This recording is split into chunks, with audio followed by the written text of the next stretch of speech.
Essex travelled to Hove to take on Sussex, looking to build on their good opening day victory over Hampshire, and after winning the toss they elected to field.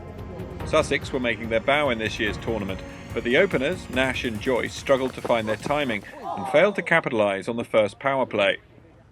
Their testing time together eventually came to a close in the 8th over. And that's out. That brought skipper Luke Wright together with Joyce, and although far from free-flowing, they applied a steady hand on the rudder of the second wicket. Both batsmen moved to 50, Joyce with a maximum. Pulled away for 6.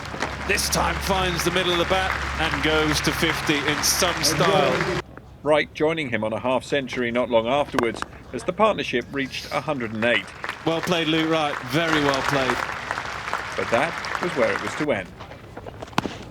Oh, too good, Foster, too good. It prompted a mid-innings wobble from the hosts. Oh, in the air and out. And that's awful. That's a terrible miscalculation by Machin. Brown and Taylor steadied the ship, putting on 50 runs for the 5th wicket, but yet again the scoring rate was pedestrian, putting pressure on Sussex going into the final 10 overs. Brown tried to push things along, but fell victim to Tenduscarter, nicking off to Foster for 23. But that sparked Taylor and the new man in Jordan into a frenzy of action. Oh, that's gone a long way. That's gone a long, long way. Watch out if you're in the flats. Taylor moved to 50, but like Wright before him, was unable to add to his half-century as Sussex lost 2 in 2. Heave leg side, picks out the man in the deep, but doesn't put it down. Out again, yeah, simple catch. Jordan continued his assault on the Essex attack, putting on a useful 36 off 22 balls. But his wicket was to spark a weak ending from the hosts as they lost their last 3 for just 7 runs. Slow ball to finish, and should finish with a wicket as well. Yeah, simple catch again in the deep. 271 all out off the 50 overs. No doubt the scoring was hard, but the total still looked a little lightweight. From the off, Essex were after their hosts in reply. Brown and Wesley putting on an excellent opening partnership. They scored 67 for the opening wicket, Brown doing the lion's share of the scoring, before he was undone by some smart glove work from the Brown behind the stumps. Yay! Now then, he doesn't seem to make any effort to slide his foot back. Jesse Ryder was the new man at the crease, and he moved quickly into his stride. As ever, with the best innings from the New Zealander, his boundaries appeared effortless. But he found himself paired up with Bopara just shy of the 100. And he gets a catch. Essex found themselves 3 down in the 30th. That's it!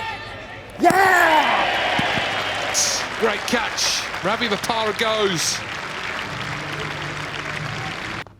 Lawrence was the new man in, and he proved a useful foil for Ryder. However, the partnership was worth only 35 when Lawrence holed out.